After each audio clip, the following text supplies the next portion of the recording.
नमस्कार, 5 की आंच आप देख रहे हैं और आपके साथ मैं हूं पुनीत मिश्रा। चलिए खबरों की करेंगे शुरुआत।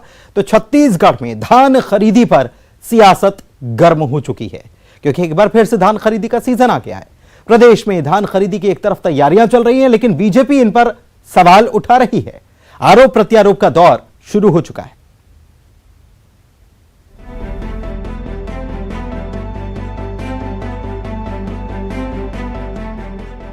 छत्तीसगढ़ में धान और किसान हमेशा से सियासत के मुद्दे रहे हैं। धान खरीदी से पहले एक बार फिर से सियासत जोरों पर है।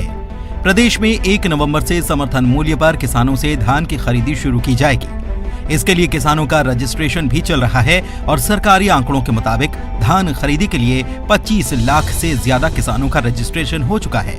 समितियों में 26 से 28 अक्टूबर तक ट्रायल रन भी किया जाएगा।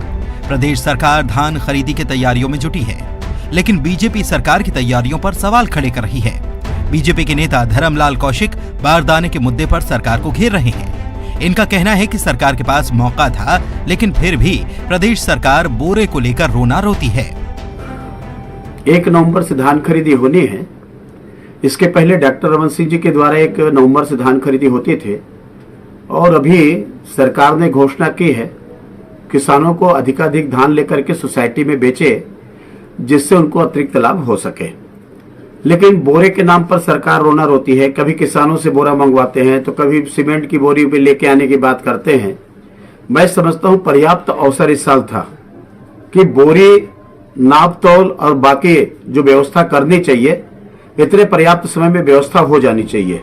बीजेपी बारदाने के साथ बारिश के कारण किसानों के नुकसान का मुद्दा भी उठा रही है। धर्मलाल कौशिक का कहना है कि बारिश से किसानों का धान भीगा है, लेकिन सरकार की ओर से सर्वे नहीं कराया गया। इस समय बारिश भी हुई है, किसानों का धान भीगा हुआ भी है और कई किसानों का नुकसान भी हुआ है, लेकिन सरकार के द्वारा सर्वे जो कराई जानी चाहिए, सर्वे नहीं कराई गई है। धान को लेने में आनाकानी न करे तो मैं समझता हूं किसानों को लाभ होगा, और यदि ये नौटंकी शुरू करेंगे तो निश्चित रूप से किसानों को इसकी क्षति होगी और जिसकी भरपाई करना संभव नहीं होगा। कांग्रेस इन आरोपों को लेकर बीजेपी पर निशाना साध रही है। कांग्रेस का कहना है कि धान खरीदी की पूरी तैयारी है। किसानों के हित के लिए प्रदेश सरकार काम कर रही है, जबकि बीजेपी सिर्फ सियासत करने में लगी है।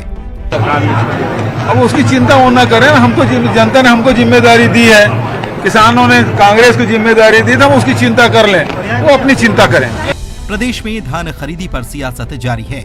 धान खरीदी की युद्ध स्तर पर तैयारियों की बात कही जा रही है, लेकिन बीजेपी सरकार की तैयारियों पर सवाल खड़े कर रही है और किसानों के लिए पर्याप्त इंतजाम न करने के आरोप भी लगा रही है। Bureau report, news 18। तो खरीदी हुई नहीं शुरू, लेकिन उसके पहले सियासत शुरू हो चुकी है। खरीदी 1 नवंबर से शुरू होनी है, उसके पहले ट्रायल रन भी चलाया जाएगा, लेकिन उसके बावजूद भी विपक्ष जो हमलावर है, कितने उसके दावों में दम है, इसको समझते हैं। देवव्रत भगत हमारे संवाददाता रायपुर से जुड़े हुए हैं, उनसे बात करते हैं। देवव्रत, अभी तो धान की खरीदी शुरू नहीं हुई, अभी बारदाने की कोई बात भी नहीं हुई कि बारदाना कम है, पर्याप्त है, नहीं है, कैसे लाना है, ये सारी बातें, लेकिन विपक्ष पहले से ही इन मुद्दों को उठाकर सत्ता पक्ष को घेर रहा है। जी, वो इसलिए पुनीत क्योंकि छत्तीसगढ़ में धान खरीदी सबसे बड़ा उत्सव होता है। सीधे तौर पर धान के कटोरे में किसानों से जुड़ा ये मसला है और इसलिए हर पॉलिटिकल पार्टी ये चाहती है कि किसान उनके पक्ष में आए, और एक तरह से किसानों को हर साल कुछ ना कुछ दिक्कतें जो हैं वो पेश आती हैं धान खरीदी के समय। पिछले बार बारदाने को लेकर के दिक्कतें आ रही थी, हालांकि सरकार ने किसानों से अपना बारदाना खरीदने को कहा था, उसके एवज में भुगतान की भी बात सरकार की तरफ से की गई थी। और इस साल 1 नवंबर से धान खरीदी शुरू होने वाली है। पिछले साल से कहीं बड़ा लक्ष्य है, 110 लाख मीट्रिक टन धान जो है वो इस साल खरीदा जाएगा, और ऐसे में समर्थन मूल्य पे जब खरीदी होगी तब किसी भी तरह की कोई चूक ना हो, इसलिए पूरे जो दिशा निर्देश हैं वो कई दफ़े बैठक लेकर के सभी जिला कलेक्टरों को, एसपीज को दिए गए हैं। साथ ही खाद्य विभाग के अधिकारियों को भी मुस्तैद रहने के लिए कहा गया है। मसला क्योंकि किसानों से जुड़ा हुआ है, इसलिए इसके लेकर के सियासत भी हो रही है। भले ही धान खरीदी 1 नवंबर से शुरू होगी, लेकिन सियासत अभी से शुरू हो गई है।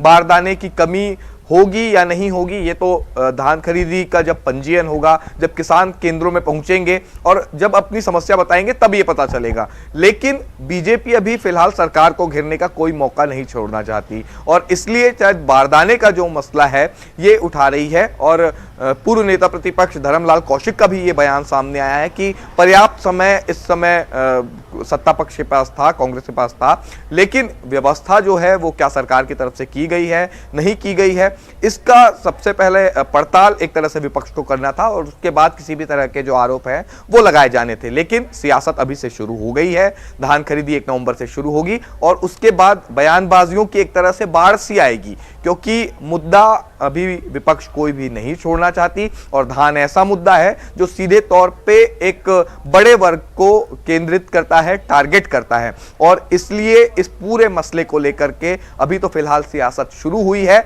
आने वाले दिनों में और भी ज्यादा सियासत और तीखी बयानबाजियां इस पर देखने को मिलेगी। लेकिन मूल बात यह है कि किसानों की समस्या दूर होनी चाहिए, क्योंकि हर साल दावे जरूर किए जाते हैं बेहतर तरीके से धान खरीदी के आंकड़े और लक्ष्य भी बड़ा रखा जाता है, लेकिन कई दफे बारदाने की समस्या आती है, कभी धान के भीगने की तस्वीरें जो है वो दिखाई देती हैं। तब इन तमाम चीजों को जो है व्यवस्था संभालना सरकार की जिम्मेदारी है और सरकार को भी ये चाहिए कि जब 1 नवंबर से धान खरीदी शुरू हो रही है और सरकार के पास जब पूरा समय है तो पूरी व्यवस्था के साथ ये धान खरीदी शुरू हो, क्योंकि मसला किसानों से जुड़ा है और प्रदेश का ये सबसे बड़ा उत्सव है। जी, एक चीज और, अभी हाल ही में जो असमय बारिश हुई, पहले बारिश नहीं हुई कई छत्तीसगढ़ के इलाकों में, फिर बारिश हो गई, बारिश की वजह से कई लोगों का धान खराब हो गया। कितना सर्वे सरकार की तरफ से कराया गया, क्योंकि इसको लेकर भी विपक्ष सत्ता पक्ष को घेर रहा है, सवाल खड़े कर रहा है।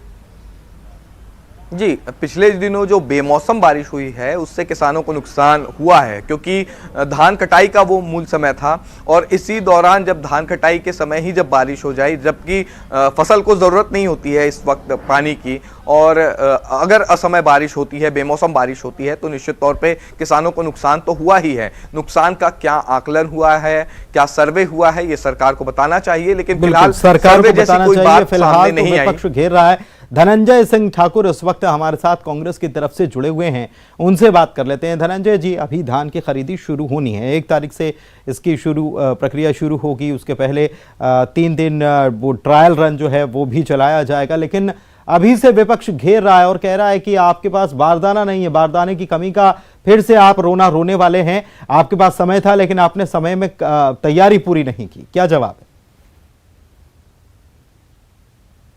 झूठ बोलना, मनगढ़ंत आरोप लगाना है।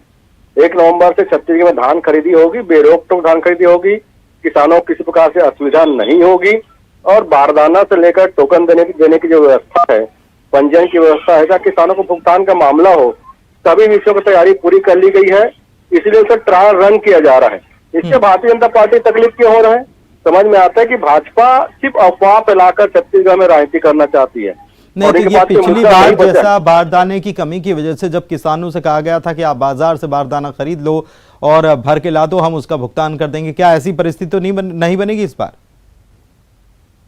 बनेगी, क्योंकि हमने जो लगातार केंद्र में बैठी सरकार है वो छत्तीसगढ़ के किसानों के धान खरीदी में कहीं न कहीं एक प्रकार से शक्तियों का दुरुपयोग करके अड़ंगा लगाने की कोशिश करते थे। उसको इस बार हमने सारी तैयारी पूरी दुरुस्त कर ली है। हमने पहले से बारदाना का ऑर्डर दे दिया, लगभग 5.5 लाख गठाना बारदाना का ऑर्डर दे दिया है। हमारे पास लगभग 1.5 लाख गठान बारदाना पहुंच चुका है और पूरी व्यवस्थाएं दुरुस्त हो गई है। अब भारतीय जनता पार्टी को कुछ बोलने का अवसर नहीं मिल रहा है, इसलिए उनकी जो आदत है, उनकी जो चरित्र है, उस हिसाब से अफवाह पे राजनीति कर रहे हैं।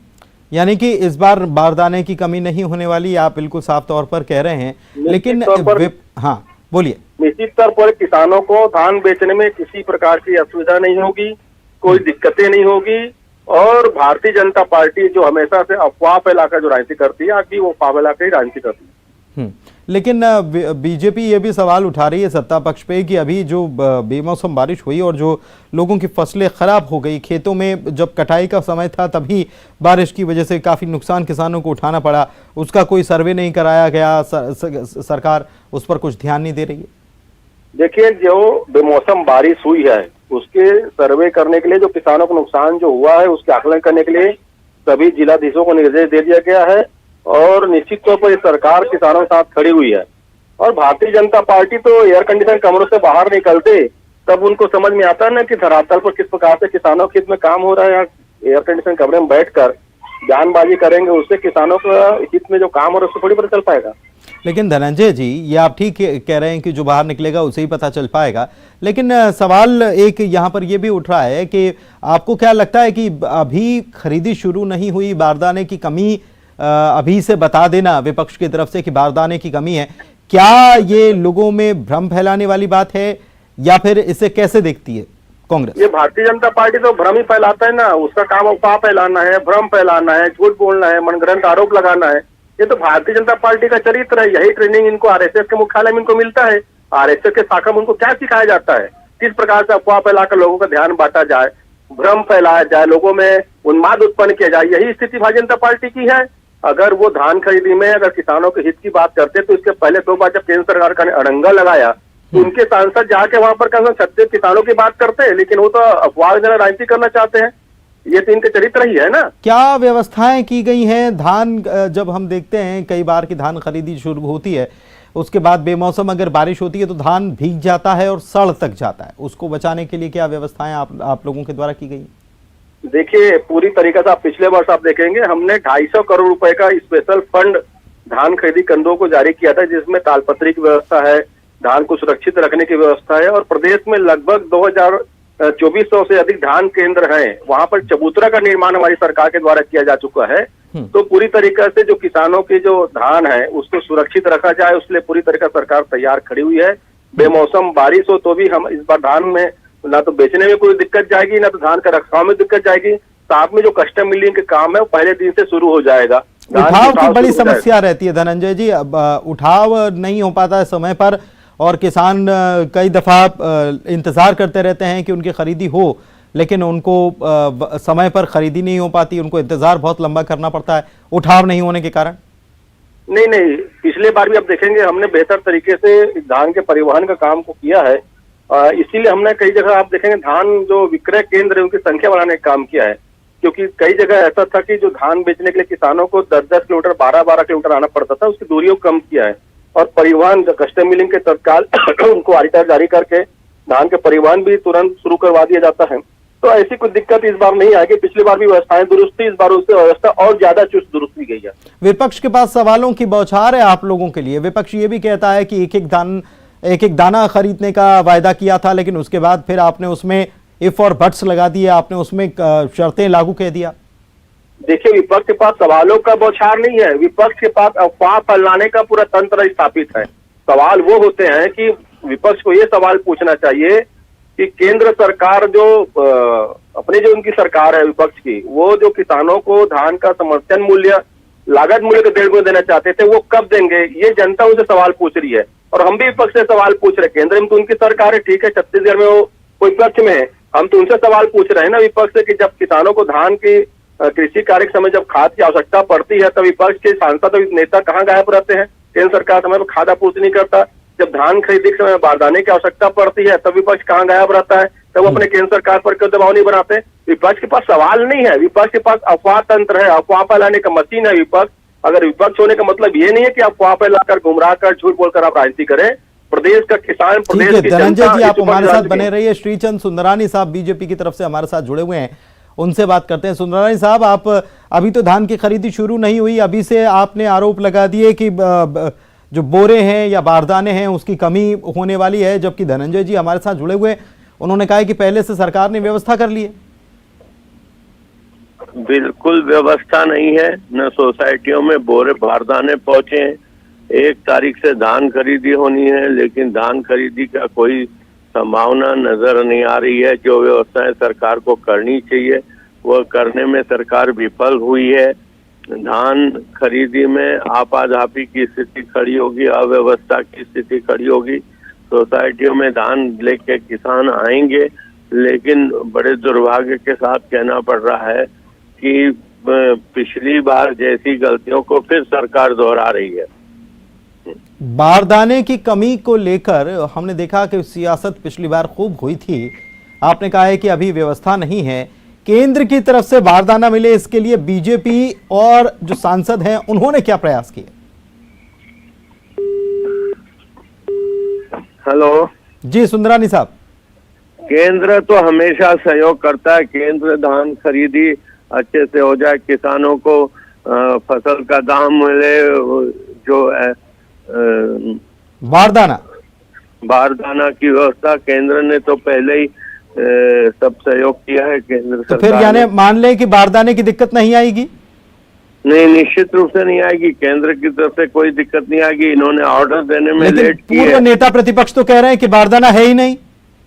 नहीं, बारदाना इसलिए कि इन्होंने जो समय पे इनको बारदाने का ऑर्डर देना था, इनको खरीदी करनी थी, वो करने में विफल रहे हैं, इसलिए बारदाना नहीं है। कि इसमें केंद्र की जिम्मेदारी थोड़ी बनती है। लेकिन धनंजय जी तो कह रहे हैं कि पहले से बारदाना समेत वो बता रहे हैं कि कुछ 5.5 लाख गठाने, 1.5 लाख पहले से मौजूद हैं। ये पूरा डेटा उन्होंने बताया बारदानों का। देखिए 5.5 लाख गठाने हैं, तो आप देखिएगा 1 तारीख के बाद अफरा तफरी मचेगी पूरे छत्तीसगढ़ में। बात कितनी भी कर लें, लेकिन इनकी व्यवस्था पूरी तरह से विफल हुई है। चलिए, बहुत शुक्रिया श्री चंद सुंदरानी साहब हमसे जुड़ने के लिए। तो पूरी व्यवस्था विफल हुई है। अभी से ये बीजेपी जो है वो तय करके बैठ चुकी है, क्योंकि अभी तो हालांकि धान खरीदी शुरू नहीं हुई। इसके पहले एक ट्रायल रन भी चलाया जाना है। ट्रायल रन का मतलब कि पहले व्यवस्थाएं हैं कि नहीं उसको पहले परखा जाएगा, उसके बाद फिर अगर खामियां पाई गई तो उसके बाद 1 तारीख से उस खामियों को सुधार किया जाएगा। लेकिन बीजेपी ने पहले से ही इस बात को ये अपनी तरफ से ऐलानिया तौर पर कह दिया है कि सारी व्यवस्थाएं धूमिल हैं। विपक्ष को खामियां अभी से नजर आ रही हैं।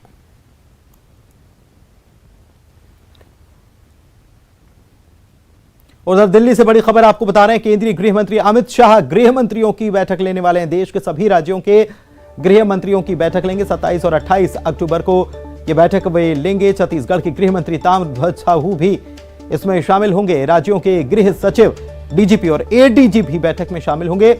इसमें कानून व्यवस्था की समीक्षा की जाएगी। आतंकवाद, नक्सलवाद और पुलिस इन्वेस्टिगेशन पर इसमें चर्चा होनी है।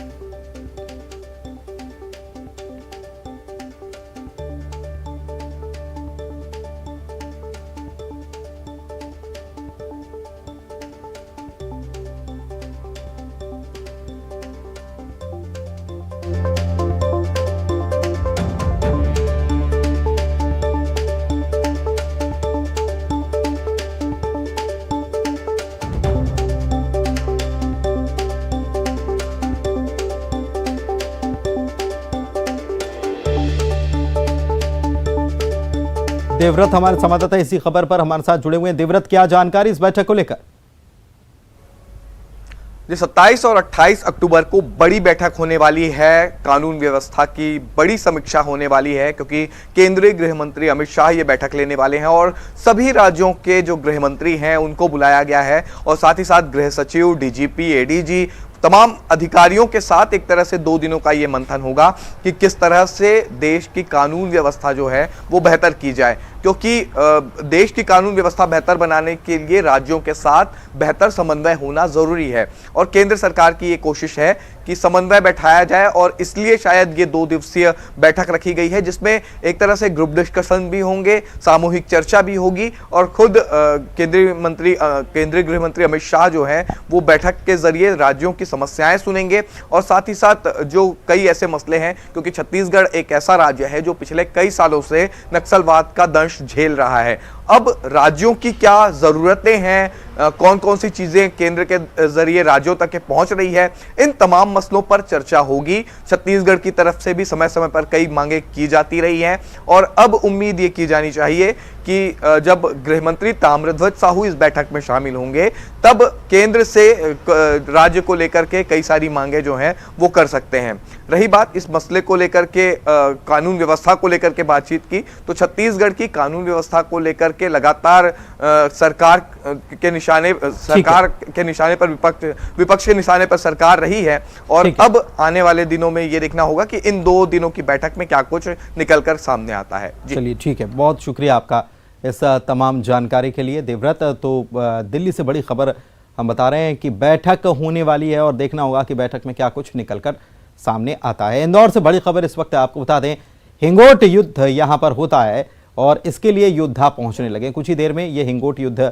शुरू हो जाना है। कलंगी और तुर्रा दल आमने सामने होंगे। एक खास प्रकार का फल होता है पेड़ का, उसमें बारूद भरकर हिंगोट नाम का एक हथियार आप कह सकते हैं तैयार किया जाता है। उसमें आग लगाकर उसे फेंका जाता है, एक दूसरे पर हमला किया जाता है। तो इंदौर के पास गौतमपुरा में यह युद्ध होता है। यह एक ऐसा युद्ध है जिसमें आसमान से जलते हुए हिंगोट बरसते हैं। हिंगोट क्या है?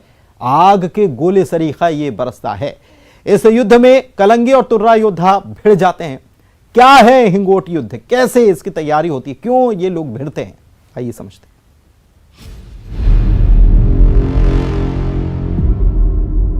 युद्ध का मैदान, कलंगी और तुर्रा योद्धा आमने सामने, हथियार भी हैं बेहद खास, सुलगते हुए हिंगोट। एमपी के परंपरागत हिंगोट युद्ध का नजारा है ये। इंदौर के पास स्थित गौतमपुरा के हिंगोट मैदान में ये युद्ध होता है, जिसमें गौतमपुरा और रुणजी के योद्धा भिड़ते हैं। इन्हें तुर्रा और कलंगी कहा जाता है। ये जाबाज एक दूसरे पर जलते हुए हिंगोट बरसाते हैं। हिंगोट इस परंपरा का सबसे अहम हिस्सा है। ऐसे में आइए सबसे पहले जानते हैं कि क्या होता है हिंगोट।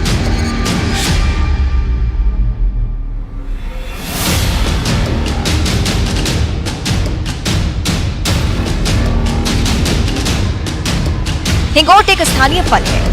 खोखला कर सुखाया जाता है। सूखे हिंगोट में बारूद भरा जाता है। बारूद से भरे हिंगोट को सुलगाकर कलंगी और तुर्रा योद्धा बरसाते हैं। ये जो फल आप मेरे हाथ में देख रहे हैं, ये एक हिंगोनिया नामक वृक्ष के ऊपर ये फल लगता है। इस फल को तोड़ने के बाद में एक मशीन के द्वारा इसमें होल किया जाता है, जो कि एक साइड से बड़ा और दूसरी साइड से छोटा होल किया जाता है। एक हम लोग 8 से 10 दिन के प्रोसेस से एक बारूद तैयार करते हैं, जो आप देख रहे हैं मेरे सामने। इस बारूद को इसमें भरकर पूरा तैयार किया जाता है। बाद में इसे एक मिट्टी का डॉट लगा दिया जाता है, जिससे हिंगोट पूरा तैयार हो जाता है। इसके पश्चात एक स्टिक इसके साथ में हम लगा देते हैं, ताकि जिस भी डायरेक्शन में हम ये हिंगोट छोड़ें वो सीधा जाए, इधर उधर ना घुसे। लगभग इस पूरी प्रोसेस में हमको 8 से 10 दिन लगते हैं इसको तैयार करने में, और पारंपरिक रूप से हम ये कर रहे हैं। हमारे पिताजी भी किया करते थे, हम भी बना रहे हैं, और ये बड़ा आनंद आता है, बड़ा उत्साह रहता है हमको इस चीज को लेकर। और इसी के साथ 5 की आंच में इतना ही। खबरों का सिलसिला जारी है।